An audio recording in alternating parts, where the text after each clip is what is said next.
Ladies and gentlemen, again this evening, the Daily Classic has the pleasure of presenting to you the world's most eminent criminologist and crime commentator, The Shadow. Okay, you're on the air. The Shadow speaks, bringing to you the latest news in the world of crime, prevention, and detection. This afternoon, a crime was committed which brought only tragedy to the perpetrators. 3 young desperados held up a bank and escaped in their car. The police quickly picked up their trail. There was a running gunfight between bandits and police, which finally resulted in the 3 misguided young men plunging to their death. Once again is proved the truth of that old adage, crime does not pay. Well, friends, we have a distinguished visitor in our midst, but the news won't make the society page. Honest John is back in town. Honest John is one of the last of our old-time safecrackers. So if your strong box blows up with a loud bang, don't think it's the 4th of July. It may be old John celebrating his release from what he probably calls the big house or stir. Let us hope that the police commissioner Weston, whom we hear never misses one of our broadcasts, will keep an eye on Honest John. Hi there, Commissioner. Memorandum to Detective Bureau. Check on Honest John. Yes, Commissioner. Ladies, here's a little incident which proves that silence is really golden. Last night, bandits entered George Ward's furniture store. Mrs. Ward was alone in the place. The good lady was so frightened she couldn't talk. At least, that's what the bandits... It's too bad something don't scare him so bad that he can't talk. There ought to be a law against guys like him shooting their mouth off within the city limits. But still, Mrs. Ward refused to say a word. At the point of a gun, they took from the cash register a $1 bill and 1 thin dime. The moment they'd gone, Mrs. Ward calmly removed a $100 bill from her mouth. Witnesses took the license number of the car, 3Y-41-37. I'll repeat that, 3Y-41-37. Did you make a note of that? Yes, sir, I did. Last night, young Michael Nolan took his pretty fiancée, Dorothy Walsh, for a drive along the scenic highway overlooking the city.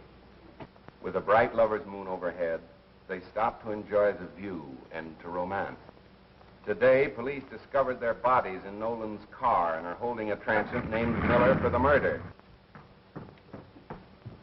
Well, you can't go in now, miss. The Shadow's on the air. Oh, but I'm Phoebe Lane. Sorry, you couldn't get in there if you was Calamity Jane. But I'm working for the Shadow. Well, I'm the Shadow. Well, then just fade away, will you, please, lady? But I've got important news that must go on the air right away. I've got it all written down here. Look here.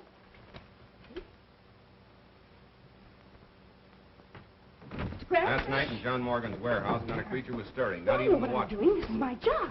As Robert silently jimmied a window, they were greeted by cries of, "Get out, get out." They did. An hour later, when police stopped to investigate the open window, the parrot was still screaming, "Get out, get out." Ladies and gentlemen, there seems to be a slight disturbance in the studio.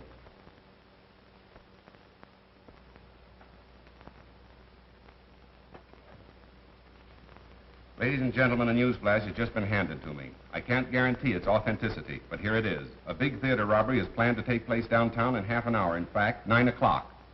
Read the Daily Classic for particulars. And now, the Shadow bids you good night until tomorrow. You didn't give the name of the theater. The police won't know where to go. No, and neither will 10,000 other thrill-hunting sightseers. But hadn't you better phone the police? I don't think you have to worry about that. Good night. Good night. Hello. Oh, hello, Commissioner. It's the police. Yes, I have that, too. The Metropolitan Theater. The Metropolitan Theater. See here, Cranston, if this turns out to be a phony tip, I have a good mind to sue you if I can find the proper grounds. Why not breach a promise, Commissioner? Listen. Radio broadcasting. Hook me up for an emergency order to all cars. General Order 6-2. All radio cars concentrate in Sector 8. General Order 6-2. All radio cars concentrate in Sector 8. That is all. Well, that's us again. Guess you'll have to get along without us, Frank. Well, I guess I can hold this down alone. Go on. Oh, by the way, Miss Lane, where did you get this tip? From a man. From a man? Well, who was it? Don't you know his name? No, but he had an honest face. Would you mind giving me some little hint about how you met this honest face? Well, there was an automobile accident. And suddenly I remembered I was a reporter for you. So I stopped and asked people their names and addresses and things. And one man said, I can't give you my name and address, but I can give you a big story. And he did. That's what I'm afraid of. He said the Metropolitan Theater will be robbed tonight at 9 o'clock. Daylight saving or standard time? Goodness, I forgot to ask him that. And you had me put that choice morsel on the air. Well, he was so sincere, and he had such an honest face. Well, you better spend more time awake. How did she get in? Well, I tried to stop her, but she scratches. Well, sir, did you hear that pipe dream I just had on the air? Yeah, where did you get it? A man told her. Told who? Phoebe Lane, the girl you wished on me, the honor student of college journalism. Say, will you get her out of my hair and put her back on the household page where she belongs? Not a chance, Cranston. She says she's all fed up with recipes and household hints. She wants to be a real reporter. Oh, I see. Romance and adventure stuff, huh? Well, Mr. Heath, is she running this newspaper, or are you, sir? Cranston, as long as she happens to be the owner's niece, I'm afraid she can pick any seat she wants for a ride. Oh, it's one of those, is it? Well, there's no law against our making the joyride a little, shall we say, bumpy for her, is there? Not that I know of. Thank you, sir.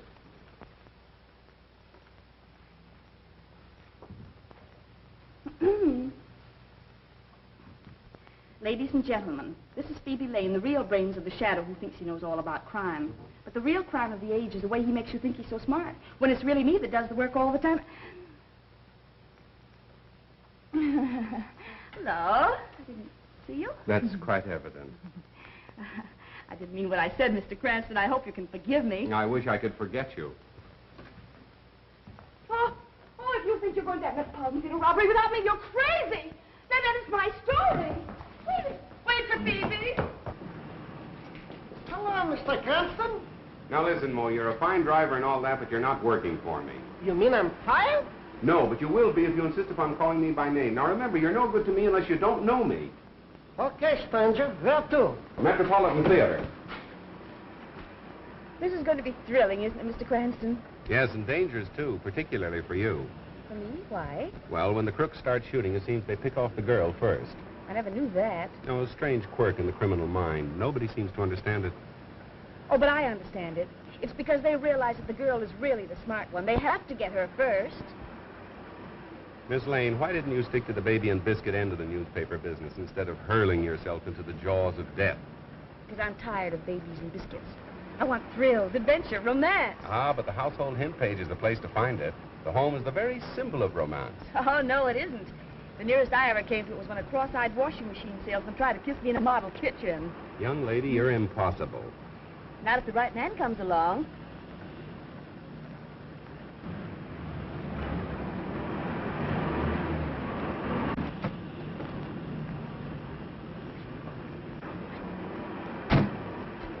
Hang around a while, Mo. Okay, stranger.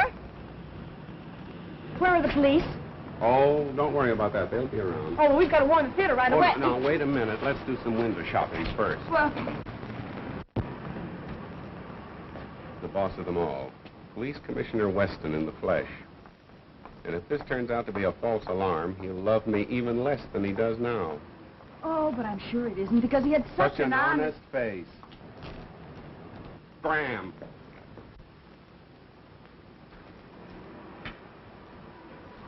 Hello, Commissioner. Say, what kind of a song and dance is this? I hope you realize my whole department has been shifted just to take care of this tip-off. Maybe you'd rather have the theater robbed than let them chalk up another black mark against your record. Now, see here. We got crime down to the lowest level it's been in years. But the way you advertise it, people will think a crime wave is on. You might have twice as much to deal with if I didn't advertise the crime doesn't pay. I'm helping you. Well, I'd like to try running the department without your help, just as an experiment. It's 9 o'clock. Well, well, well. How time flies.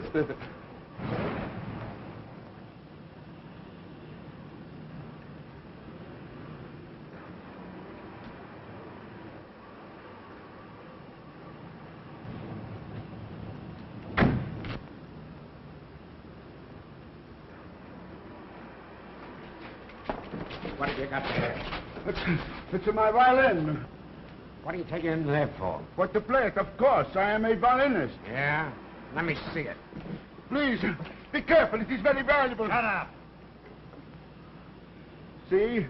I no lie. I'm sorry. I owe you an apology. Take those off.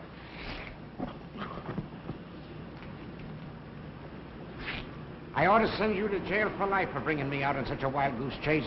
I didn't invite you. You crashed the party. Mr. Cranston, I consider you public nuisance number one. Good. I like to be first in everything, Mr. Weston. I gotta phone the paper.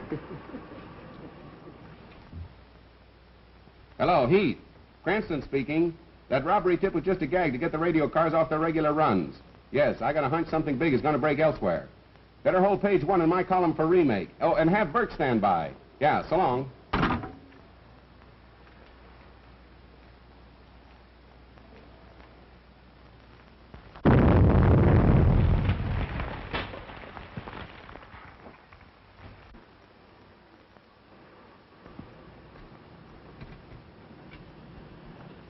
Give me the captain. McCabe reporting, sir. Explosion in 93 Madeira Drive. Yes, sir.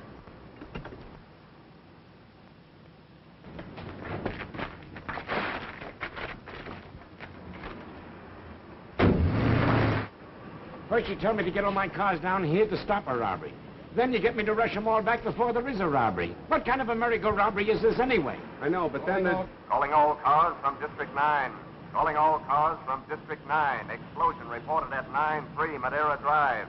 Explosion reported at 9-3 Madeira Drive. That's all. Oh, Mr. Cranston! Wait for me! Oh, taxi!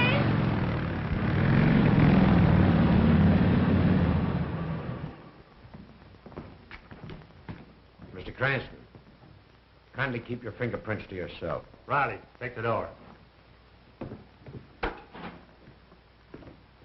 Have you searched the house? Yes, there's no one else here. What, no servants? Servants have a day off every week. Or haven't you heard?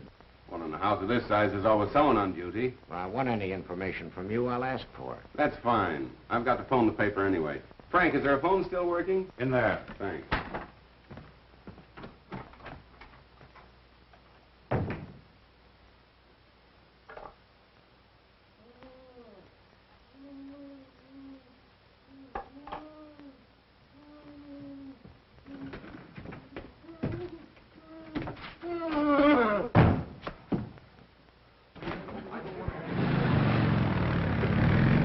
Thanks for the ride, mister. Don't forget to look for your name in the paper.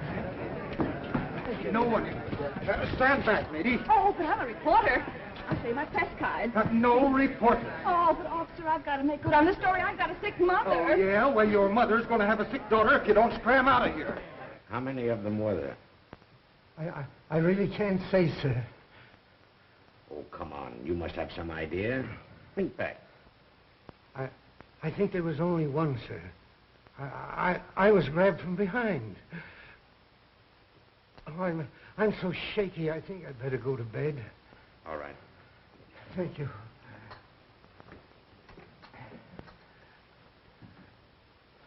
Stay with him, Tom. We're wasting time here. Get your men out and bring in the man who did this job. An old-time safe blower who just got into town. His name is, Honest John? Honest John. Bring him in and we'll charge him with robbery and homicide. The motive of the crime wasn't robbery. How can you look at that safe and say the motive wasn't robbery? Don't you know that man's watch and wallet are gone? If it wasn't robbery, what was it? Murder. If it was robbery, they'd have taken the bonds, wouldn't they? Marvelous powers of observation. Why do you use the word they, Mr. Cranston? Because one man couldn't have done all this between the departure of the radio car and the time of the explosion. As I recall, you gave the impression Honest John was a very fast workman. Right. And much too efficient to be guilty of a botched-up job like that. That blast wasn't set to blow a safe. It was calculated to kill whoever opened it. I say you're wrong. That's great. I'll see that your opinion is given its proper unimportance in my column tomorrow. There won't be any shadow column tomorrow. Oh, no? No, and for a long time to come. Inspector, kindly file this gentleman in one of our steel cabinets, somewhere out in the stick. On what charge, Commissioner? Material witness. Thanks for being the first man on the scene of the crime. You certainly use your brain, Mr. Cranston. I wish I could say the same for you, sir. Oh, never mind those things. I don't go in for flashy jewelry.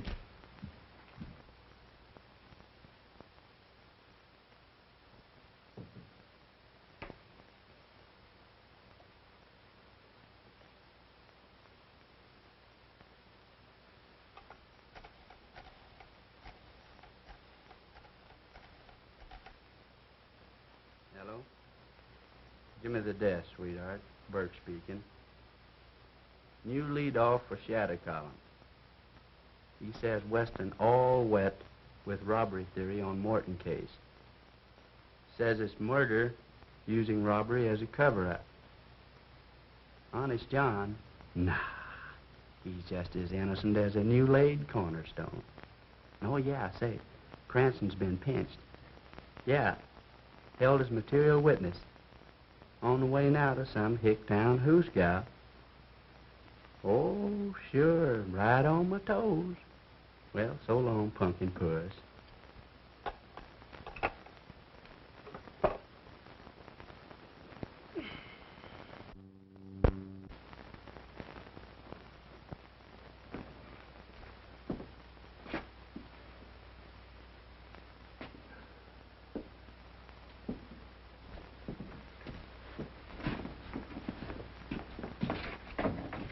Take it easy, boys. I only want one of you for traffic court. You. Say, officer, I'm sure the judge wants to see me first. Ah, go on back and sit down. I know who to let out and who not to. But I've got to get a message to my folks. Now, if you help me out, I'll take care of you. Take care of me? I'm taking care of you. Come on, get out of here.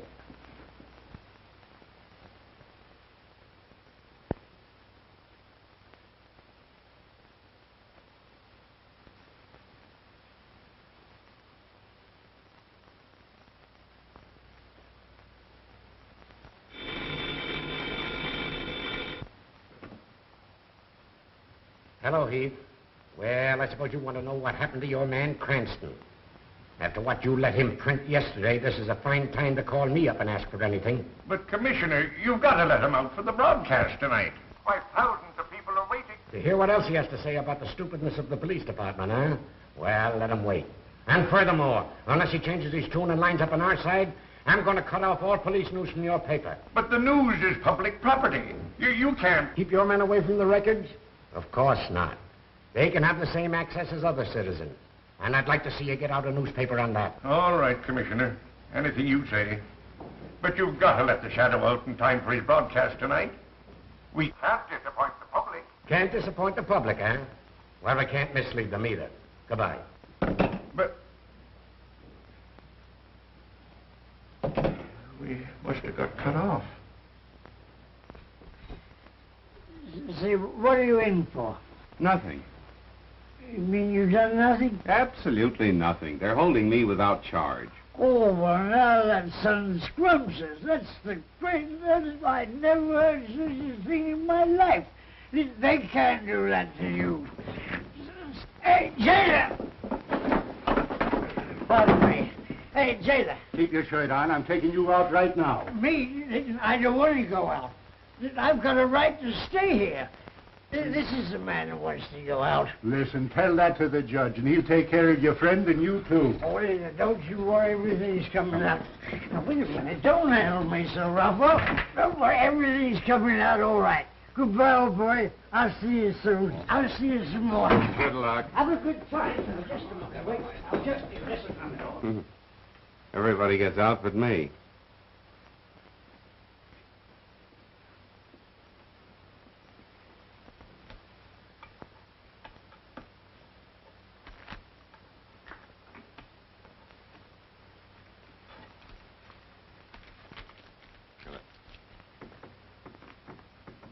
When you get out, make a phone call for me, will you? Sure, fella. I'll give you the number of the paper I'm working on. You call them. Come on, you.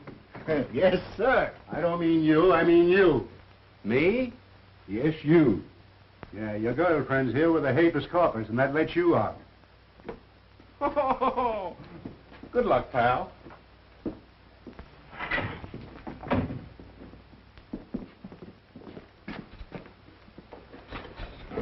Nice little Phoebe to call for you. Yes, thanks a lot.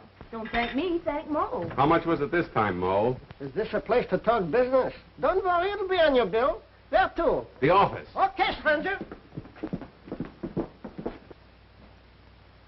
Well, where is Cranston? Well, he must be here. Well, he goes on the air in a few minutes. Well, where is he? You looking for me, sir?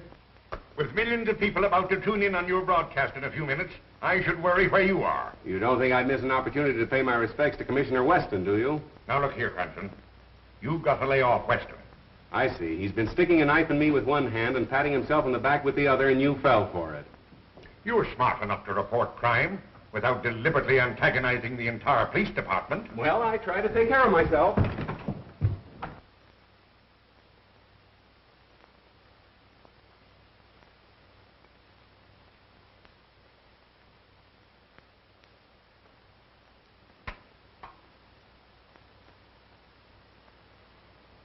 Good evening, friends. Yes, it's your old shadow man, and after languishing in one of Commissioner Weston's small-town jugs, the shadow is just a shadow of his former self. Now we'll get down to the Gerald Morton case and the reported difference of opinion between the shadow and his other shadow, Police Commissioner Weston. Friends, I am now of the opinion that our efficient police department, under the able guidance of the Commissioner,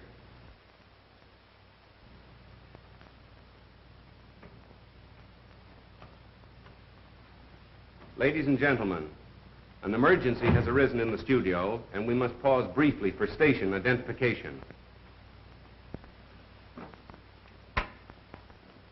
You're listening to station EMOR of the Daily Classic. Our program will continue in just a moment. Well, John, what can I do for you? So you're the guy that reminded the cops I was in town. But I spoke of you in a very complimentary way. I said you were tops in your profession. No man can ask for more than that, can he? Yeah, but you sounded off that I'd done that amateurish Morton job. That's my beef.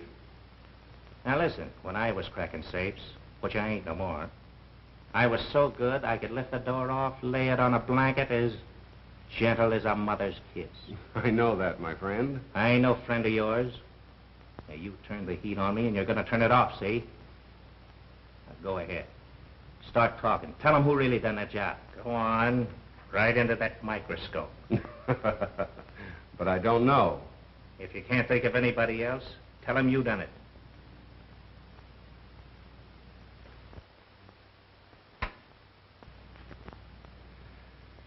My friends, now that I have the situation in the studio absolutely under control, we can resume our discussion of the Morton murder mystery. Why was Gerald Morton murdered? He is said to have been a good man, a charitable and benevolent man, a man without enemies. But although Mr. Morton's character seemed almost too good to be true, other men, supposedly paragons of virtue, have met violent ends, and investigation has developed some extremely unsavory facts. If my own investigation should develop a hidden side of Mr. Morton's life, I shall tell you all about it tomorrow. Well, what about me? I can now inform the police commissioner that Honest John is absolutely innocent of the explosion which caused the death of Gerald Morton. As a matter of fact, John, that job wasn't up to your usual professional standards, was it? No. I done better than that when I was still wearing short pants. Surely. Now, I ain't squawking about the cops pinning a murder on me, but when they tries to hang an amateurish job like that Morton blow up on me, I resent it, see? Naturally. I'll get him. Take a general order. Effective immediately. There you are, ladies and gentlemen. You've just had the pleasure of hearing Honest John in person. You mean I was on the air? You were, John, and thank you.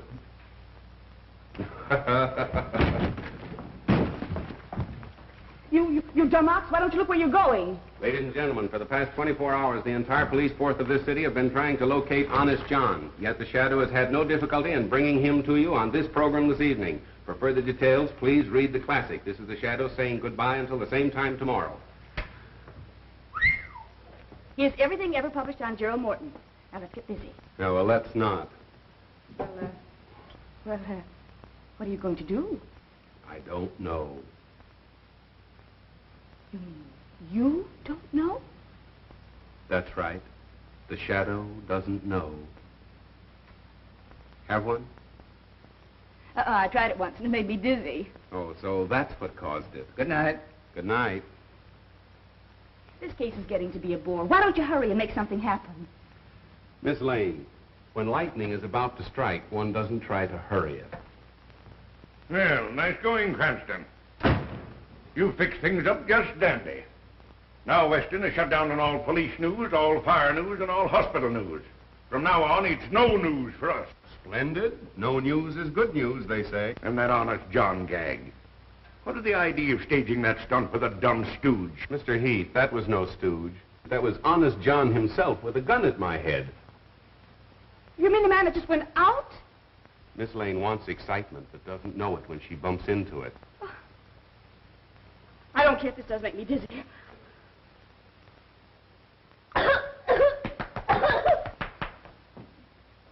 Oh, hello, Matt. How are you? Well, where is he? You mean Honest John, I suppose? Yeah. I do believe, as he'd say himself, that he's taken it on the lam. Why didn't you hold him? Well, why should I? I'm not the police commissioner. Then quit acting like a chump. You know, I think he's got something there. Phoebe, thank you. You're a gentleman and a lady. Now, here, stop this clowning. How are we going to get the paper off the spot you two have got it on? We're not clowning, Mr. Heathen. Please don't blame Miss Lane. It was my fault. I thought I was Say, doing wait something. a minute. I think you hit an angle in your broadcast where you hinted that Morton's character wasn't all it should be. I don't know that... Oh, it's my office. Right? Gunny, I believe you said it, all right? Yes, Mr. Cranston? I'm Mr. Cranston. What can I do for you, sir? I am Roger Morton, brother of the Gerald Morton, whose name you tried to besmirch in your broadcast. I came over to see just what sort of man could be guilty of such an attack. Well, I'd like to explain that. I don't know what you meant by your hint about a hidden side in my brother's life. But in the presence of my attorney... I beg your pardon. Our firm has great commitments abroad, young man. And your paper will pay the penalty if you do or say anything to jeopardize our international dealings. And we deal in millions. That's all. Good night. Nice. Now what are you going to do? I'll tell you what he's going to do. He's going to handle the story Morton's way, or he'll sue us for millions. Nice thing. Honest John says I handle it his way or he'll shoot me. Weston says I handle it his way or I go to jail. I think you started all this, sweetheart. Have you got any suggestions? Don't ask me. You're the great big detective. There you are. You see, she craves action, and when she runs into it, she starts passing the buck. I wish you'd go home and roll your hoops so we can roll up our sleeves and get to work. I'll admit you have performed miracles, like that Allen murder. But there you had a bent pin to start with as a clue. This time you have nothing. You're right. Nothing. Don't forget you've still got Phoebe. Well, we don't want you shot. You're no good to us in jail, and we can't afford to offend Morton. There it is, son. Get us out of it. Just like nothing happened. Well, Miss Lane. Miss Lane went home to roll her hoop. Phoebe. I wonder if Miss Lane would recognize the man that gave her the tip that started all this. Miss Lane would know him anywhere. She never forgets a face. Well, what did he look like? Oh, he was thin. Well, not too thin. No. And, Blonde? he was between a blonde and a brunette, and rather medium-sized for a man. And he was thin and... Oh, but I said that, didn't I? Yes, you did. My, what a memory.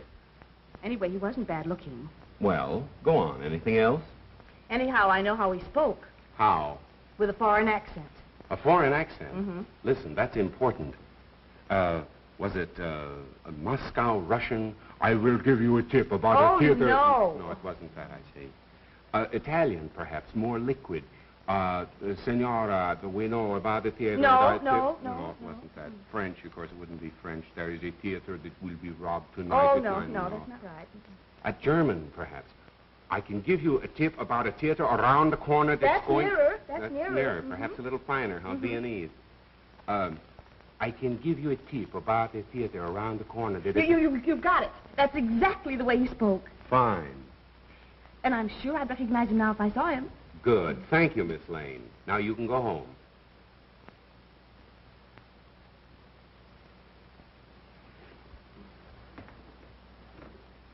Oh, wait a minute. Let me finish before you go away mad.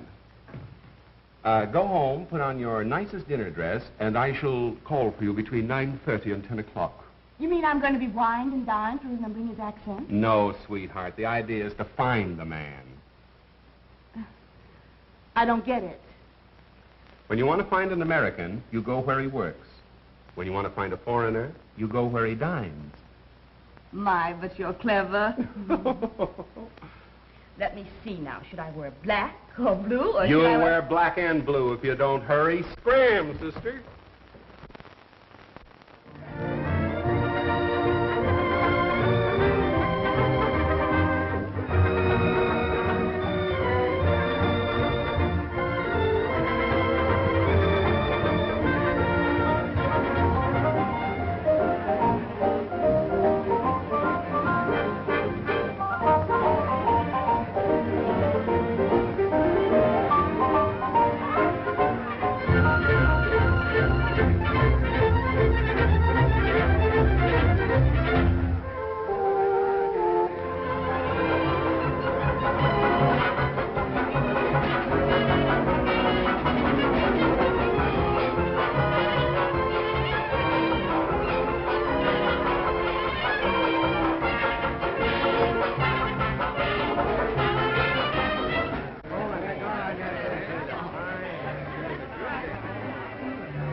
More caviar for madame? Oh, no, no. If I eat any more of that buckshot, I'll pass out. Don't you dare pass out until we find that man. Buckshot?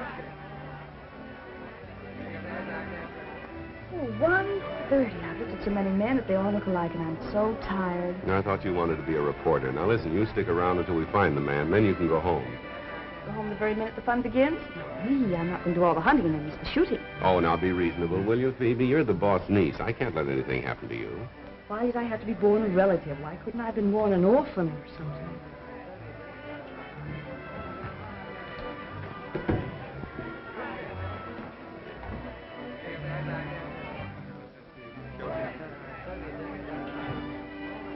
What? There he is. I thought you said he was good looking.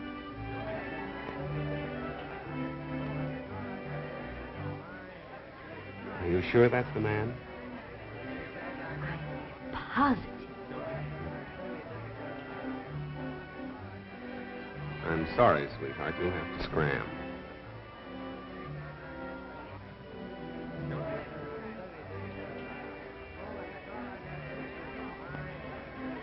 Oh, hello. Oh, I am sorry. I have made a mistake. You are not my old friend, Captain Litzman, as I thought. My mistake was a natural one. You know, I have not seen Litzman since we flew together in the war. I see you are an ace also. May I know the name? Mine is Stolsky, Baron Stolsky. I'm called Floto.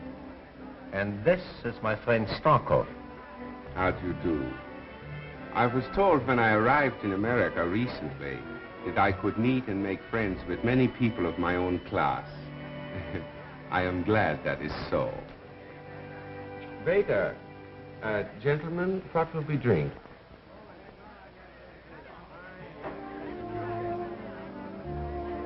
Lassor 26.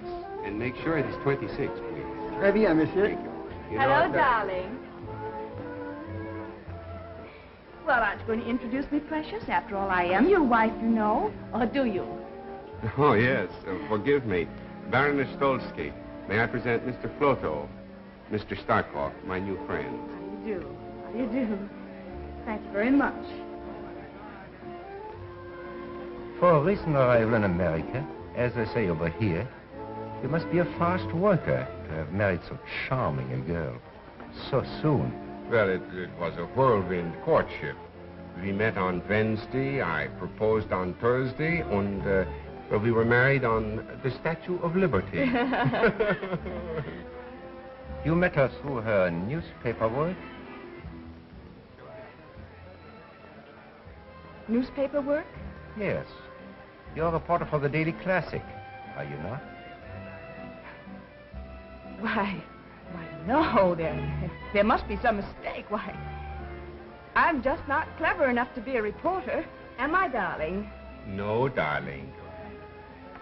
Pardon my mistake. America is a land of women so beautiful. They all look alike.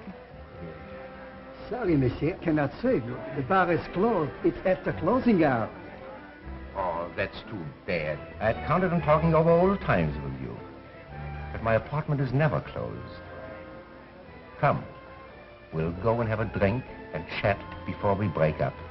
I'm afraid we cannot join you. You know, the Baroness never keeps late hours. Oh, but one evening won't matter, darling. We'd be delighted to go. Come on, dear.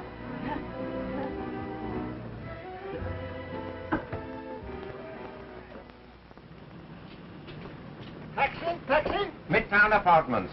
Oh, no. You see, it is a raining night. I'm sorry, and it's so late. I must take my wife home, I'm sure. But the Midtown Apartments are not far from here. Yes, darling, and I'd love to have another drink. Oh, darling. No! You see, my wife gets these attacks, you know, when it's late and raining. I must take her home, but we will see you tomorrow for luncheon. Shall we say at the Hofbrau at 1? The Hofbrau, 1 o'clock punctually. Good. Yes. Where to? 12 Dutton Street. Okay, Spencer. Good night, gentlemen. Good night. Good night.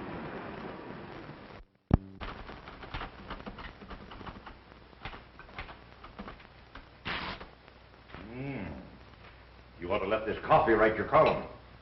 It's strong enough. Good strong coffee for a strong, silent man. How's this? The Shadow says that his statements over the air yesterday regarding the character of Mr. Gerald Morton were unjustified, and those statements are hereby withdrawn with due apologies to Mr. Morton's family. Yeah, but you'll have to apologize to Commissioner Weston. Let's not go overboard in our enthusiasm for whitewashing ourselves. But you've got to square the paper with Weston. Tell how it happened. Describe the scene. You at the mic and Honest John with the gun. I was afraid you'd be expecting that, so I wrote it last night. But I don't like it. My apologies to Commissioner Weston. Perhaps he's right in his belief that Honest John is the killer. My statement on the air that the man was innocent was made while John himself was holding a gun at my head. And I hope that the Commissioner, with his usual fair-mindedness, will restore the classic to favor. Great. Now Morton can't sue us. And the Commissioner will have to restore our news. Oh, I spend years building up a reputation as a crime expert, then have to expose myself as a stuffed shirt that gets kicked around by the police department. Well, look here, son. If you're so keen about that reputation of yours, why don't you really try to solve this case? Well, I would if I weren't so busy taking care of the boss's niece.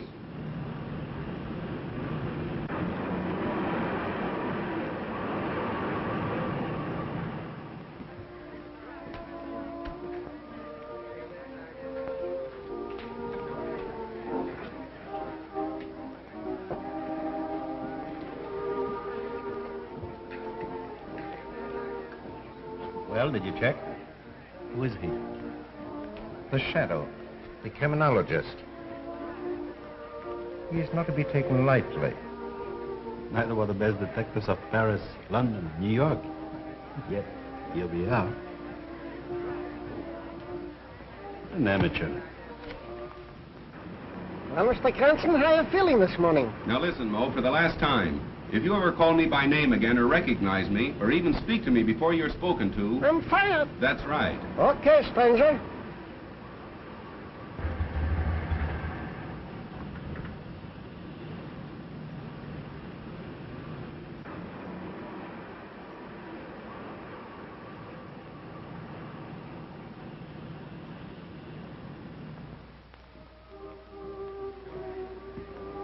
I wonder where our friend Mr. Cranston is. There's something wrong, Stalker. There's something wrong with your nerves, my friend. We are not going to leave here with our work half finished. Yes, yes. I know how much there's at stake. That's why I'm so uneasy.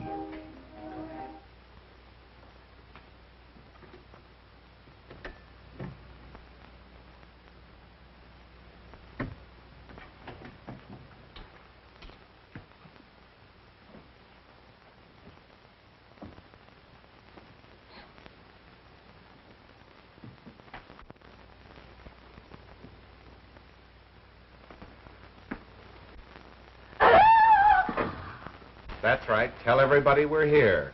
Suppose Floto or Starkov would have been behind this door instead of me. Oh, but they couldn't be. They're both at the restaurant. And I thought you'd be there having lunch with them, too. Oh, and this would be a good time to do a little detecting. Uh-huh. Well, for once you had a good idea. Well, come on, let's get busy and look for the clue. So you've got a clue, have you? Why, yes, the watch and the wallet that were missing from the man's body. And where do you suggest we look for them? Well, my mother always used to hide things under the mattress, and... Oh, if we could only find a teapot, I'm sure it would be in there. Well, then all we have to do is find a teapot. Uh-huh, come on, let's get started. Telephone, Mr. Floto. Hello. We have waited long enough, Rudolph. Has our man come home from downtown? Not yet, sir. I understand he won't be home before late.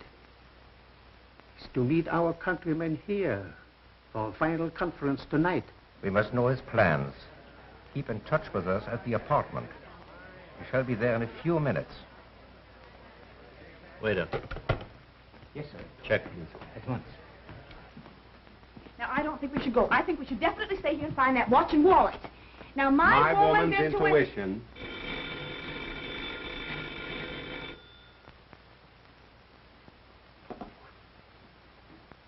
Hello? This is Floto. The master has just gotten home. Early in the afternoon will occur an opportunity when he is gone. No more. Someone is coming. I call you back. What's happened? Just a minute. Operator, can you trace that last call to this number, please? But it's important. Oh, I see. Thank you. Are they going to trace the call? Oh, they can't trace a call on a dial phone. What are we going to do now? Well, wait till he calls back. Till who calls back? The fellow I just talked with.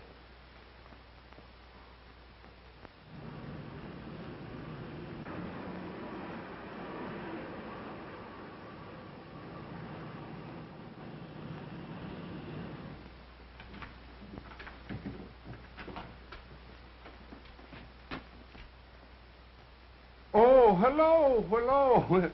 We were afraid we had missed you. We've been waiting and waiting, haven't we, dear? What are you doing here? Well, we came for the luncheon.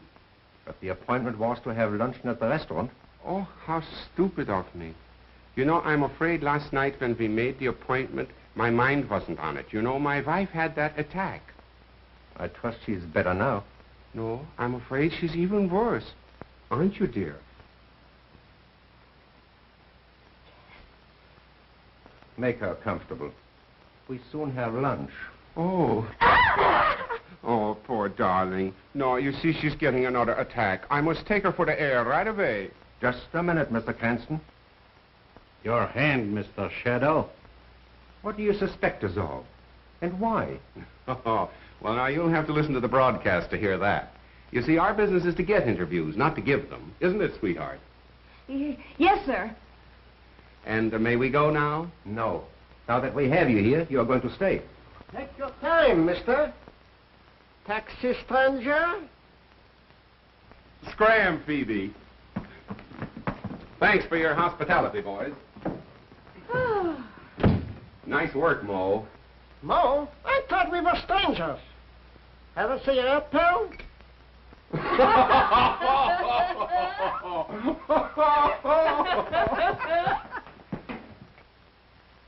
He will not go to the police. What makes you think so? Because he prefers to work alone. Hello. What's that? That wasn't I. We were not at home then. That was Cranston. Repeat what you told him. It's Rudolph. He told Cranston his master would be at home this afternoon, and that an opportunity might occur to strike. That's indefinite. But incriminating. You must act at once, today. Tomorrow may be too late. Naturally, my woman's intuition told me that we should get out of there, but I was afraid to tell you because I thought you'd laugh at me. Well, thank goodness it's all over. There's nothing to worry about now. You take your woman's intuition and go to luncheon. Oh, trying to get rid of me. Well, I'm not going to go. I'm not going to miss any more fun. Well, I've got some work to do. Now, you run along, please. All right. It's a good girl.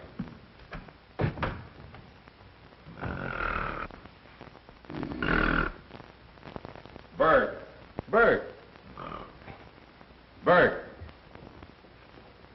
Bert. Come on, get up and get going. Where to?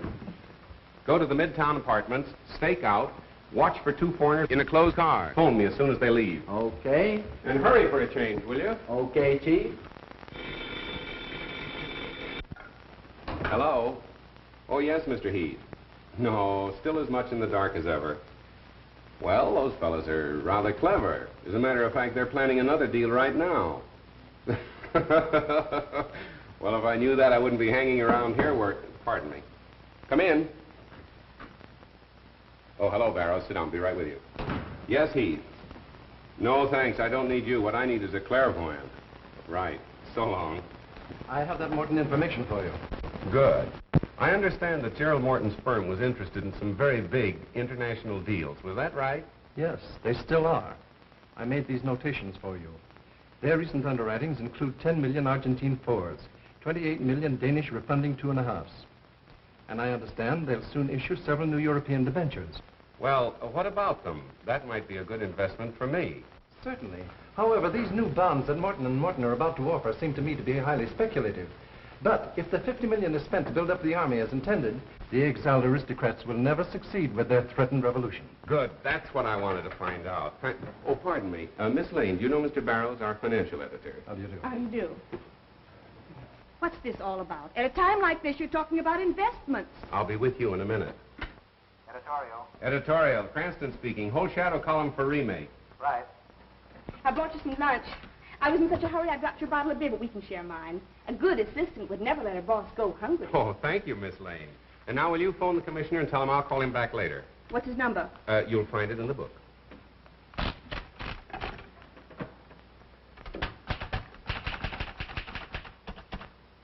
L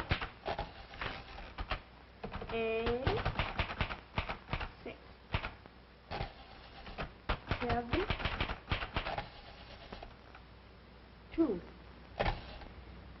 4 9.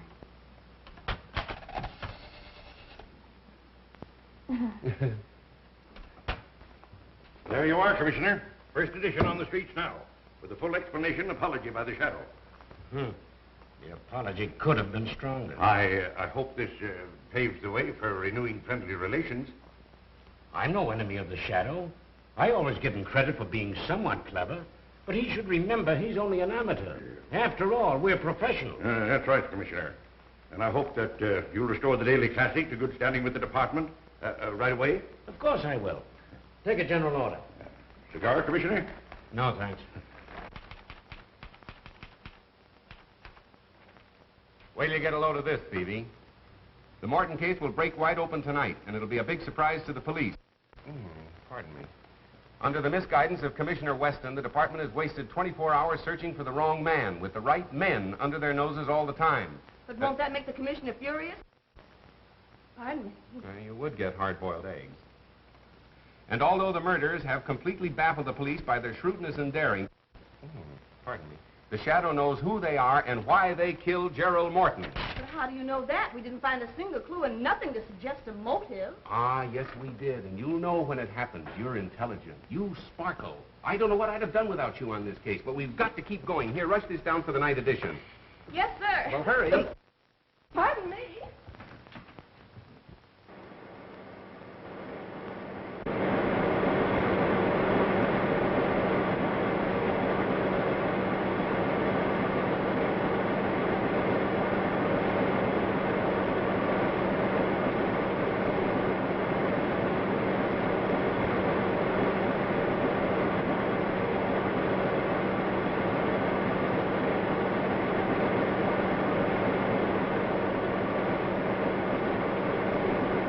Told you not to fight Weston. You've ruined the paper with your grandstanding. Even if you have added 100,000 new readers to our circulation. Maybe you're right. Maybe I did pull a boner.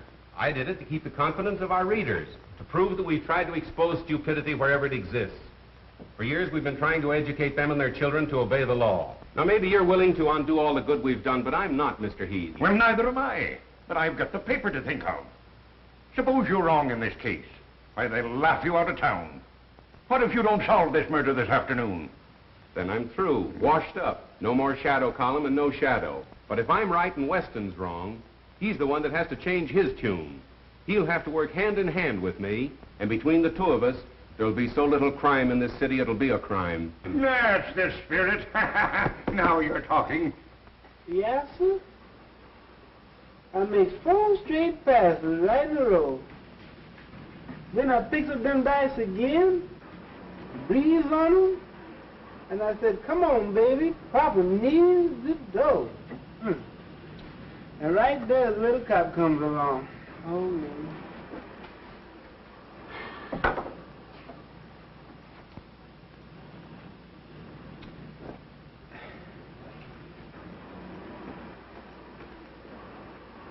Well, how's that, boss? A boss?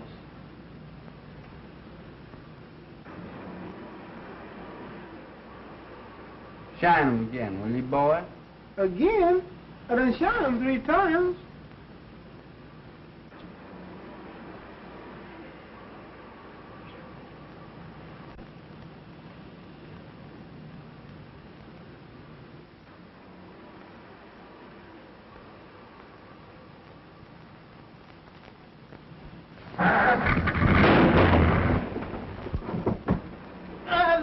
boss. You better put that thing away. You don't kill somebody.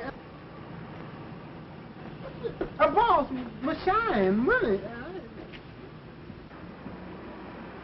We'll have the usual introduction, and then naturally work out the theme that crime doesn't pay. Answer that, will you please, Miss Lane? Hello? Yes, this is Mr. Cranston's office. Who shall I say wishes to speak to him? I can't hear you. Oh, I'm so sorry. It sounded just like you were yawning. Oh, I know who that is. I'll take it, thanks. Hello, Bert. Yes, what's up? Bag and baggage, huh? Which way do they go, west?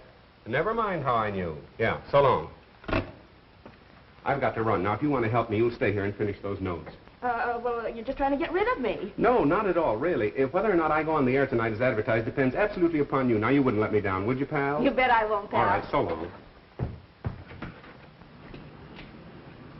Hello, Splendor. Hello, 896 Clover Road, and hurry. Okay, Mr. Cranston. Mo, you're fired. I've warned you a dozen times. Yeah, and I warned you once. Get in. You two, on the first break you make, you're driving a dead passenger. I know I did you wrong, John, but I'll square it later. I'm in a hurry now. Let's talk it over some other time. There ain't gonna be any other time for you, buddy. You can't laugh this off. My apologies to Commissioner Weston. I'm now convinced that he's right in his belief that Honest John is the killer. Oh, that's only the first edition. I had to red apple the commissioner. Wait till you read the final edition. This is the final edition for you, buddy. Just a minute. Another move like that, and I'm gonna let you have it right here. I was only reaching for a cigarette. You got a cigarette, driver? I got you covered now, pal. Well, suppose you left the pen, and you want to go straight. You come to town looking for an honest job. What do you get? A bum murder rap hung on you. You really want to go straight, John? On my word of honor. Have a cigarette. Well, now go ahead and plug me. Anybody dumb enough to fall for that one's got it coming.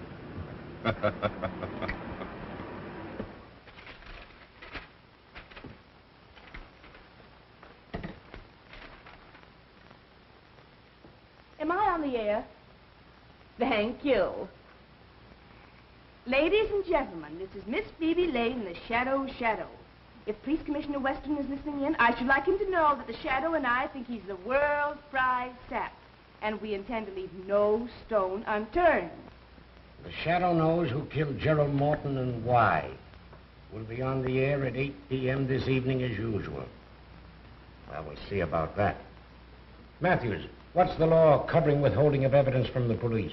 Section 164, Revised Criminal Code, sir. Get out a warrant for Cranston and pick him up at once. Yes, sir. And now, ladies and gentlemen, I'll give you my own story of how I helped the Shadow to solve the Gerald Morton murder mystery. In the first place, Commissioner Weston and his very dumb stooge, Detective Inspector Matthews, were off on a false scent, as usual, and...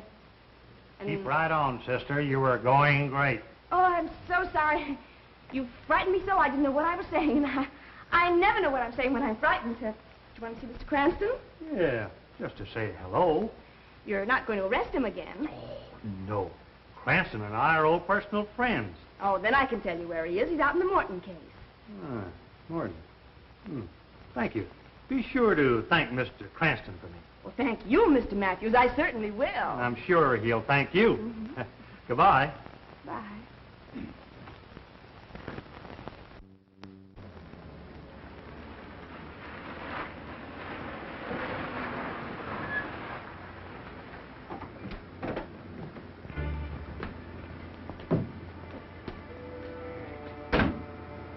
Remember your instructions, Stefan.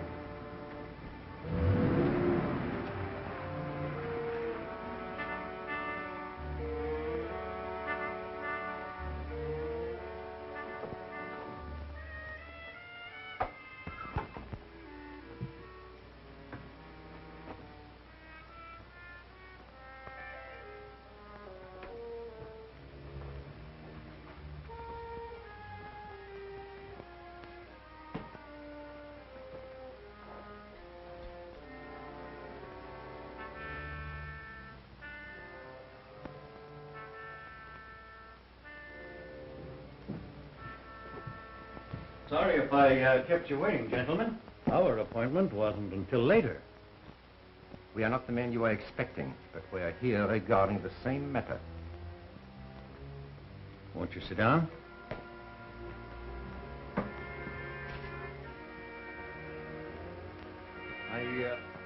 Really, there's no need of that. The business is out of the confidential stage, and the deal is about to be concluded. The deal will never be concluded.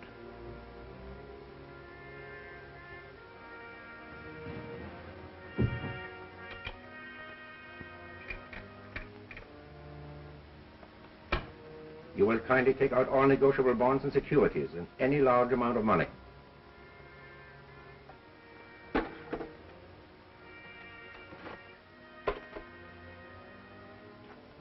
This is all I have of value here. Mrs. Morton's jewels and the bulk of my holdings are in a bank vault downtown. And if you want to... This is not a robbery, Mr. Morton. This is a matter of international diplomacy. These bonds represent much money, do they not? $100,000 or more. I don't see what ends you can gain by killing me. Let us review the history of the international loan you were about to make tonight. 3 years ago, a French banker was about to lend that money. He died in an auto accident. The loan was next negotiated with an English financier who was very much devoted to his wife, Mr. Morton. He committed suicide. So you see, we have many ways of taking care of those who oppose us. But say you did kill me. There are other banking houses. You can't prevent them all from dealing with your country. We intend that the death of both partners in Morton shall throw this bond issue into such litigation as will hold it in the courts indefinitely. Unfortunately, you were not with your brother at the time of the accident we planned for both of you. So now you will do as I suggest. Or, if you're stubborn, we'll wait for Mrs. Morton.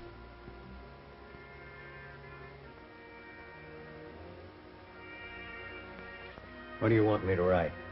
The death of your brother will make necessary that you account to his estate for your interest in the firm, will it not? Of course. Good. We take these. Your accounts are 100,000 short. You are faced with exposure as a faithless partner, as a thief of your brother's money. You understand? Now you know what to write, Mr. Morton.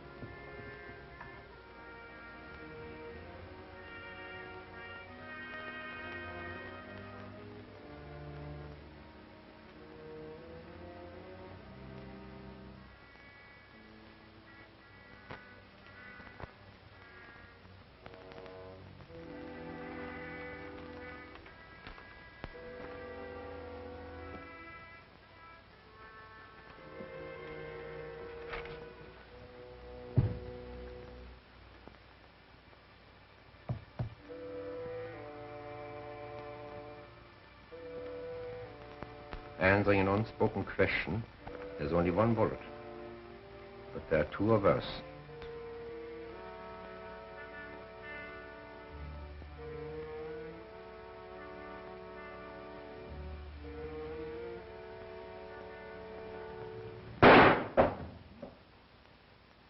Good shot, John. Are you surprised to see me? You won't need this now, Mr. Morton. Oh, Lodo, I thought you were clever. Even a small-town constable could spot that concealed weapon. You better let me take care of that, Mr. Morton.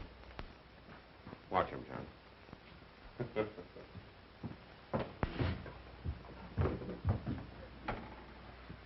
Oh, hello, Matt. Hello. How did you get here? Weston sent me out to pick you up. You're under arrest.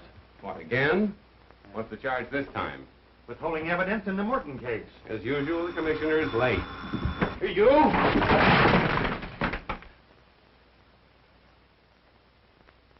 If it's my last act on Earth, I'll put you in jail for life. Okay, you're on the air. The Shadow speaks, announcing that the Morton case has at last been solved and the murderers are now in the custody of our able police. This has been one of the most baffling cases in the Shadow's experience, a case without a clue. Murderers too clever to be caught by ordinary methods. And had it not been for the able cooperation of the police department, the case would still be unsolved. I have already handed Commissioner Weston a bouquet today. But now I wish to do so publicly, and to compliment him for his shrewdness in causing the killer to think he and his men were following a false clue. As a result, the murderer and his accomplices were later taken in the act of attempting the life of Mr. Roger Morton. For the complete story, read the Daily Classic. And now, my friends, I'm going to ask Miss Lane, the lovely young lady who assisted in the solution of this crime, to tell her own story. Ladies and gentlemen, I give you Miss Phoebe Lane.